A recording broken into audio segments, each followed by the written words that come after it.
Svojim postojanjem, historijatom i naročito muzejskom zbirkom Sutješki samostan povezuje sadašnjost sa prošlošću do vremena bosanskih kraljeva i banova. 1385. godine u svom popisu samostana ga spominje i italijanski ljetopisac Bartol Pisanski.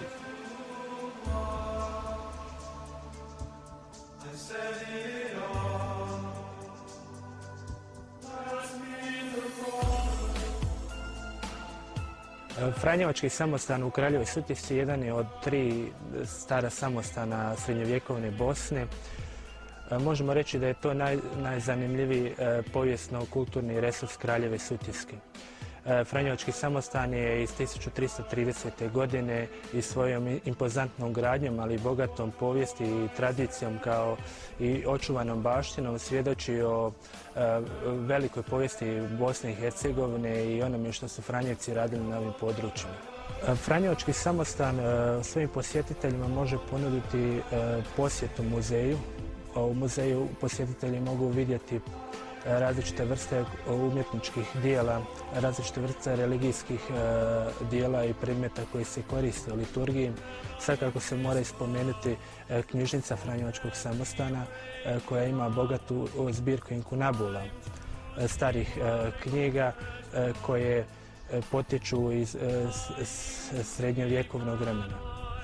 Svakako je vrijedno spomenuti i crkvu u Kraljevoj Sutjesci koja je u sklopu samostana, čiji je zaštitnik Sveti Ivan Krstitelj i koja je tijekom mnogo godina je privlačila ljude koji žive u ovome kraju i svakako predstavlja jedno mjesto koje je rado posjećeno.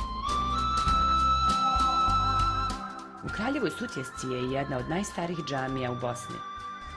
Na samom ulazu naše stolno mjesto u Kraljevu Sutjesku sa lijeve strane možete vidjeti jednu od najstarijih džamija u Bosni i Hercegovini.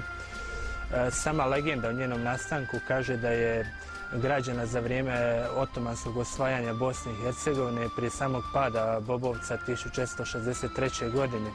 Prema legendi, sam veliki Mehmed El Fatih je sagradio ovu džamiju i kaže se da je sagrađena u 3 dana. Prema tim pričanjima kaže se da se sam sultan odmarao ovdje i da je u jednom trenutku mrav počeo se spiralno penjati uz štap uz koji se držao i na taj način je došao do spoznaje da bi tu mogao izgraditi jednu džamiju, to znači izgraditi jedan vjerski objekat. U starim vremenima, sve do 70. godina 20. vijeka, među ženskim stanovništvom bio je osobito poznat običaj takozvanog bocanja, to jeste tetoviranja križeva na rukama. Prema predaji, time su se u tursko doba katolkinje branile od otmice.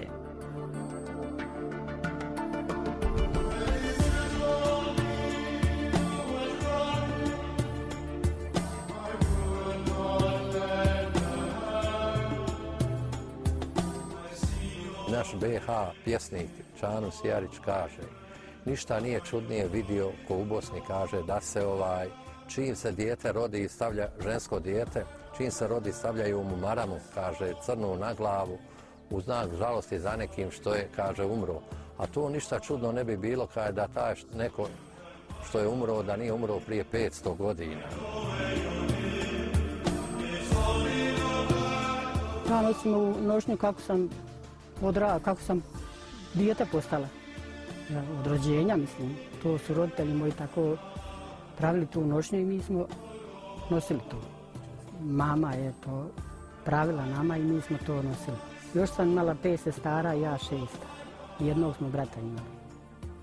Mi smo nosili svu tu narodnu nošnju i to je tako. I moj brat nosio i moj muž i nosio i on to. Ja ima onako ponegdje, ako se sačuvala, znaš, nošnja, ta muška. Ima opet kad su neke tradicije, znaš, i neke fešte obuku se i muške nošnje.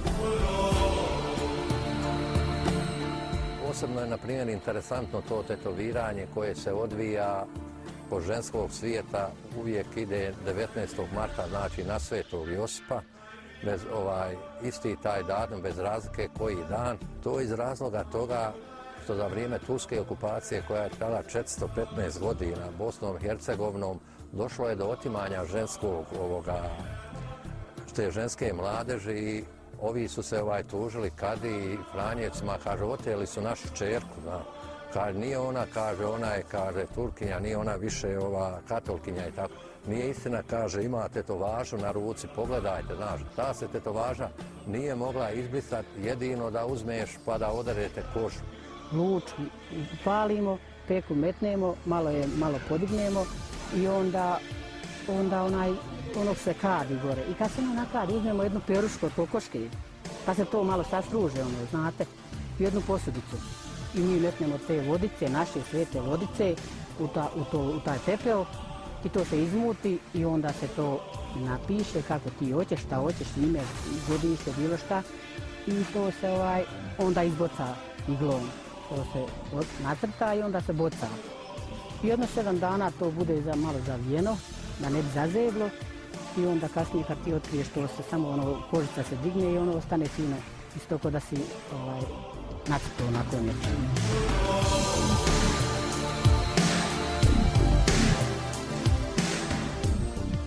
Ja sam svojoj ćerki isto nošnju jednu ovako dala da ima za uspomenu i odnijela je u Njemačku.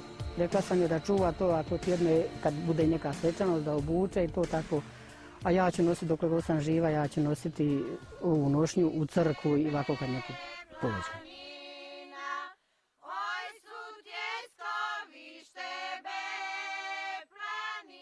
Kraljeva Sutjeska, odnosno Bosna, ima svoju bajku, mitove i legende o posljednjoj kraljici Katarini koju je volio njen narod, a ona je voljela prije svega svoju Bosnu.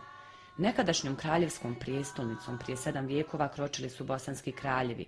Historija se, a navikli smo na to, opet poigrala sa Bobovcem i Bosnom, ali ostalo je dovoljno materijala da sami dokučimo istinu o njoj. Kraljeva Sutjeska i okolina je centar bosanske državnosti. Bez Kraljeve Sutjeske i Bobovca nema Bosne. Ovdje je živio bosanski kralj, ovdje je središte Bosne.